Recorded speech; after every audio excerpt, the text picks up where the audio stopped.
Greetings, Sir and Sirettes, and welcome back to Plague Inc. Evolved with me, Lathrix, for a bit of a change of pace.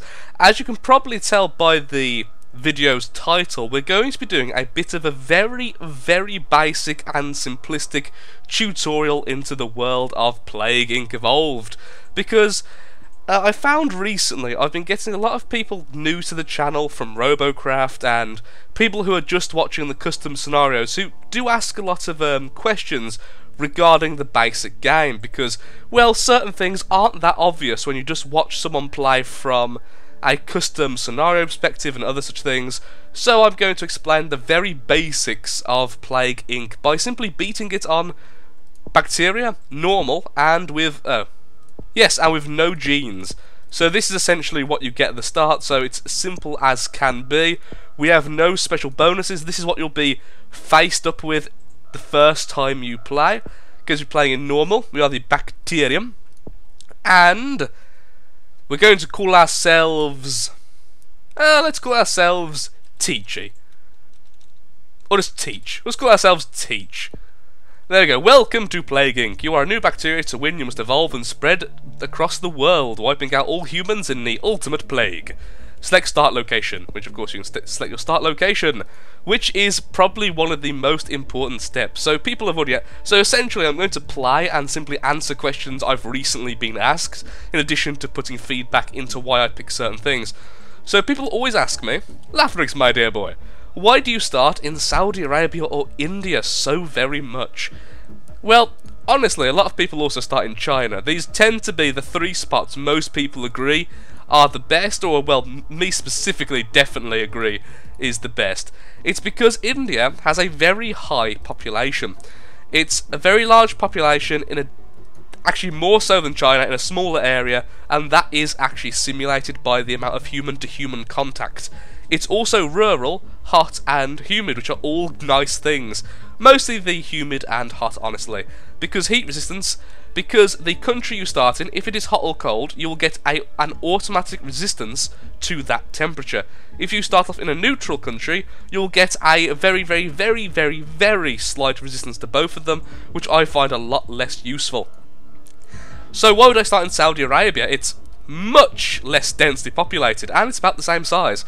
Because of Saudi Arabia's airport. Saudi Arabia sends planes to almost everywhere in the map, which makes it great for getting out of the country early, whereas India's good for a very vicious start, infecting lots of numbers. So today we'll actually infect Saudi Arabia. There we go. I will put it on ×2 speed. Normally I'll put it on ×3 by simply pressing 3. We're going to speed it up to ×2 and just get some red bubbles. So we have to wait. Red bubbles, orange bubbles will come naturally in any infected country and are basically what sustains you during the game.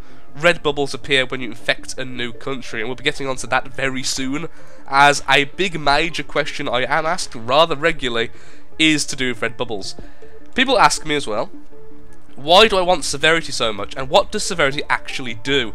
As it's probably the least obvious of all the different numbers, all the different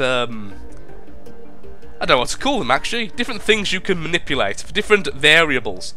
Severity does three things. One, it increases the likelihood of you being caught. So if you have high severity, you're much more likely to be caught by someone than if you have low severity, as the person is ill, is very likely to go to a doctor, and the doctor is more likely to, oh look, this person is indeed ill, oh dear lord, shut down the airports. So that's obviously a bad thing. In addition to this, the higher severity you have, the faster the different countries will put money towards curing you. An example is down here. Cure medical research is currently $0, although I think it's meant to be billions because it ends up being like 100 or millions, whatever you want it to be, depending on which country, whatever. Which will fill up these vials. Once a vial is filled, it is essentially spending money constantly, adding points to the cure. When it reaches 100%, you're dead. You lose. The game is over, essentially.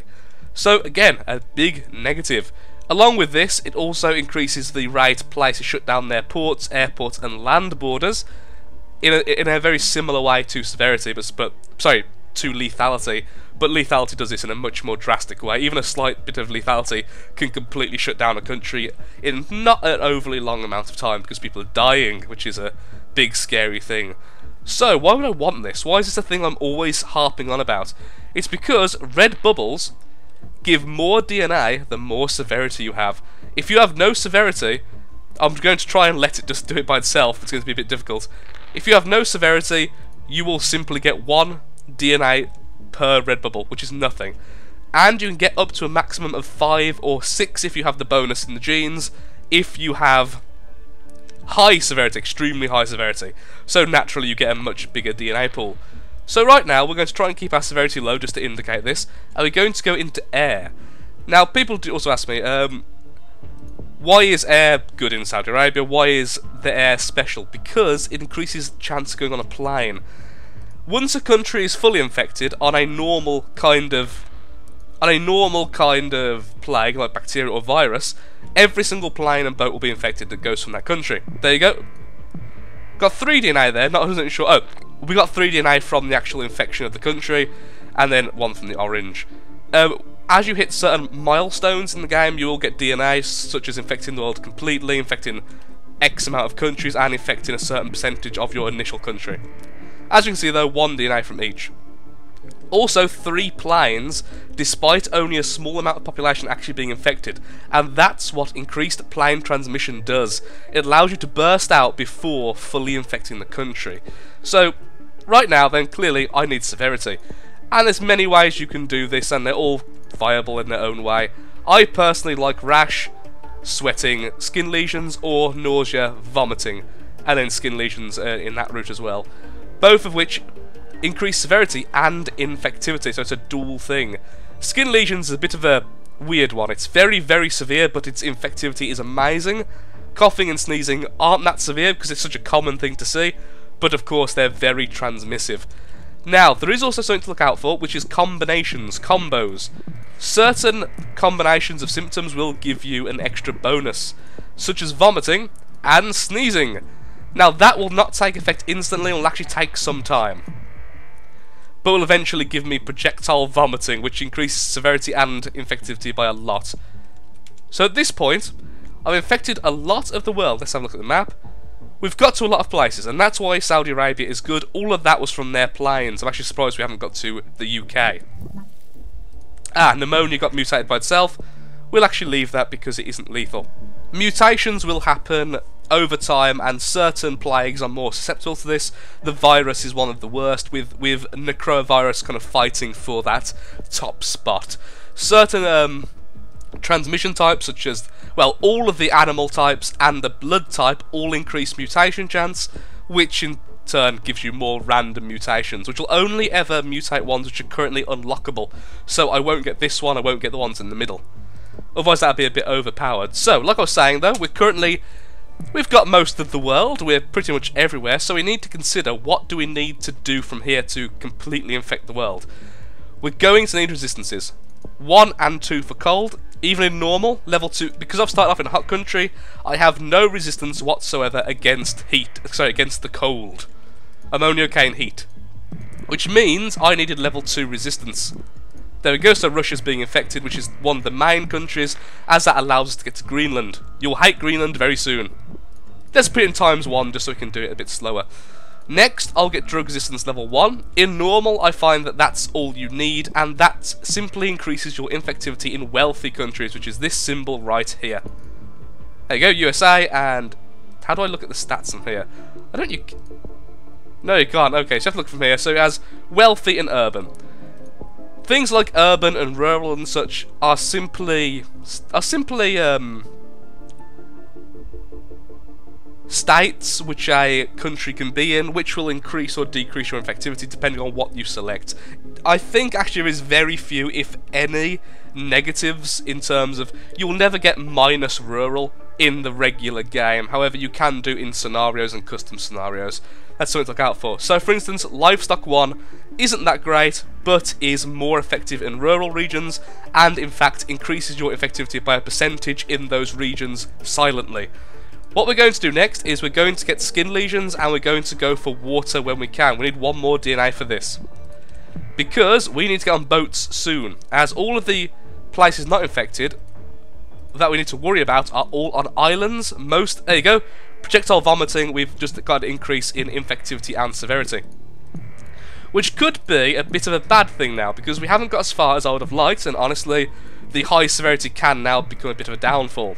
But as you can see, we're getting 2 and 3 DNA per red bubble, meaning we're getting huge surpluses of the stuff.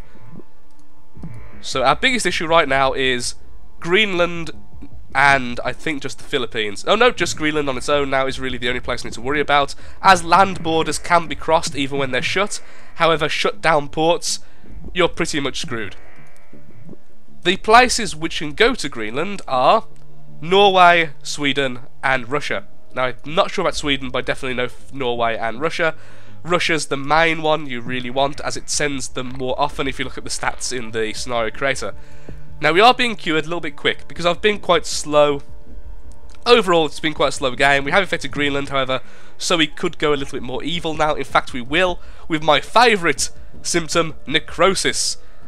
Extreme infectivity, extreme severity, decent amount of lethality. It also means corpses are still infectious, and they're infectious at about the rate of 1/3 to 1/2.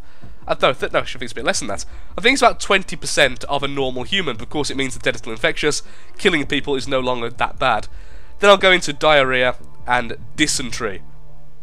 Basically, we're infecting a lot. We still need to infect people, as we're not fully infectious. We haven't infected the world yet, so we do need to make sure we're doing that. That's why necrosis is so important.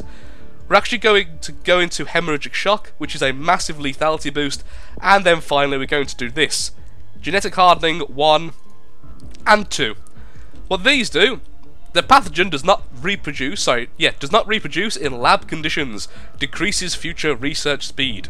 It does exactly what you think it does. It makes the percentage, well, it makes the points it's sending to you a little bit slower. So as you can see, they're still not at full tilt. The potential is up here, 100, and the active is only at 40.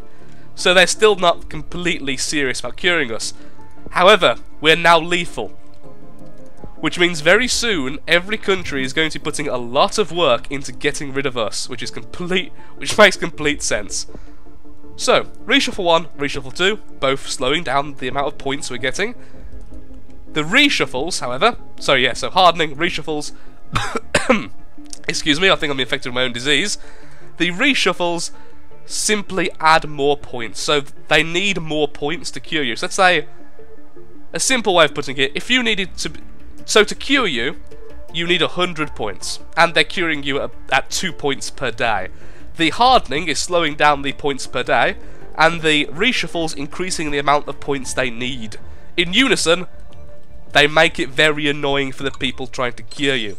Another thing you need to bear in mind is symptoms do take time to take effect. That's why we're only killing people so fast now.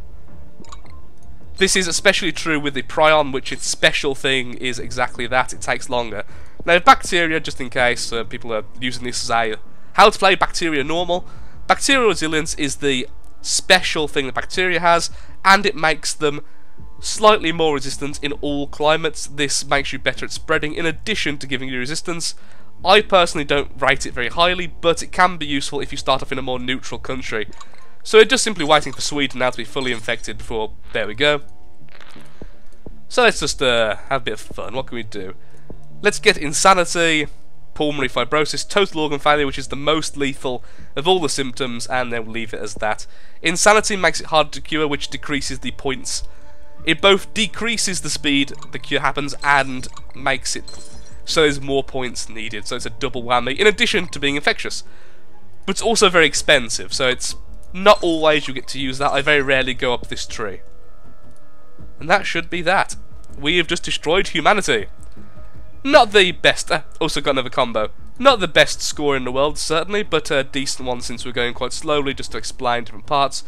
Generally speaking, if I were to do it my way, it'd be a lot more aggressive, and we would be using the genes. Now, I'll just go over the genes very quickly. The genes are unlocked by playing the regular game, any kind of game. So if you played bacteria, you would get one of these each time you win, even in casual. So you could keep on playing bacteria over and over again and get them all. Now this isn't true for everything, because some of them, like the necrovirus and simian flu, have unique sections like this. which is only for the necrovirus. In fact, it's even called the necrovirus genes. And these can only be unlocked by playing the necrovirus or the simian flu, respectively. I think, yeah, this one actually has 2 unique ones, but all the rest are the same. I think that's it. I don't think any of the others have special. So let's go over genes. Yeah, you can just get them basically like that, and they add a variety of boosts. Some of them more game-changing than others. Personally, I adore Metabolic Jump. It increases the red bubble you get by about 1, which not only gives you DNA obviously in the long term, also gives you DNA as soon as you start by giving you a potential 2, which actually can be a huge difference. Mutation genes, you can be more mutagenic or less mutagenic, or you can be hard to cure, or you can mutate other things other than symptoms. It's all up to you, but there are sometimes negatives with the more powerful ones. For instance, this one makes you easier to cure. Personally, I normally stay on Genetic Mimic because I don't find either of these particularly appealing, as I like to control it myself through the use of animals or not using animals. The next we have the travel genes, which all give small bonuses to certain things such as suppression, plague more likely to cross closed land borders, good if you're very aggressive. Personally, my favourite, Aquasight, increases chance of plague spreading by sea, similar to the water transmission, but it doesn't give you extra transmission. Additionally, it simply increases the chance of you getting on each boat leaving the country, which is very good. With these, again, it gives you small bonuses in certain climates, so humid, arid, rural, urban, all environments. That's what I like personally, is it is a small bonus to all areas. One good combo some people do use is native biome, increases infectivity in starting country, and then picking the one your starting country is going to be. So you essentially explode, which is also very good for very aggressive plagues, which you need to get out and spread as soon as possible, as they're going to be noticed very soon due to high severity and even lethality in some cases. And finally, evolution genes. Bonus DNA when devolving, or simply a lower cost on the virus, because the virus actually makes you cost to devolve. The regular bacteria, you can actually devolve a symptom and get a little bit of DNA back. Translation, cost to devolve doesn't increase, as every time you do devolve, even with bacteria on certain difficulties, I'm not sure which difficulty this starts on, I think it might be normal or brutal, it starts off giving you 2 DNA, then it'll give you 1 DNA, then 0, then you have to pay 1, then you have to pay 2. That simply means it'll always be on 2 giving to you, which is very nice. Symptostasis, one I normally use. Symptom costs don't increase, but easier to cure. That is lovely. And something I should explain, actually. So let's give myself the ATP boost to explain this. Normal teach, okay. Should have explained this before, completely forgot, so let's go over this very quickly. It's a very simple notion. As you can see, rash costs 3. Wait, did I just actually get symptom? Well, that's bugged. I shouldn't have gave us the necrovirus one, in addition to the ape one. Well, that's a bug, but regardless. So, the rash costs 3. When we buy coughing, because it's a symptom, the rash would have started to cost more. It will increase in cost if I didn't go full on silly modes. Let's do this again. So, get rid of symptostasis. We're not using that. We're using something else. We're playing normal, and we're going to go back to Saudi Arabia. Hello Saudi Arabia, how are you? So, it costs 3. We get coughing. It now costs 4. And so on and so forth. So every time we buy a symptom, every other symptom costs a certain amount more. And that number can vary depending on its base cost, with some of the more expensive ones going up in more than 1, whereas some of the cheaper ones only 1 at a time. So, sweating costs 5. We choose to buy nausea. It now costs 6. As you can see, that can stack up very, very quickly. With symptostasis, it allows for a very aggressive playstyle because, well, they don't increase. So now we have symptostasis like we did the first time by mistake. We can start again with the bonus DNA from one of the genes. So it costs 3. We get coughing, we get nausea. It still costs 3. We get vomiting. It still costs 3. It's very cheap, and it makes some of the later ones extremely cheap, such as diarrhea there, which is of high infectivity, high severity, and a little bit of lethality for only 6. Normally, at minimum, it would be 8, because of you'd have to get nausea and vomiting. So that is the basics of the very basic game. If you want any more tutorials on the game, feel free to ask me in the comments below. I'm more than open to do tutorials. I have done some Mega Brutals in the past to try and teach people how to do that, but I thought this video was kind of needed, as a lot of the audience now watching my Plague Inc videos have came from a non-Plague Inc-y kind of background, and some don't own the game, which of course is more than reasonable. I used to watch games I don't own all the time. So, I hope that helped, I hope it cleared up some of the confusion, and I hope you found it somewhat enjoyable. Thank you for watching. If you have enjoyed it, of course, likes and comments, very welcome, and show that this was something helpful to you. Thank you very much for watching, have a nice day, do take care, and I hope to see you in the next Plague Inc video.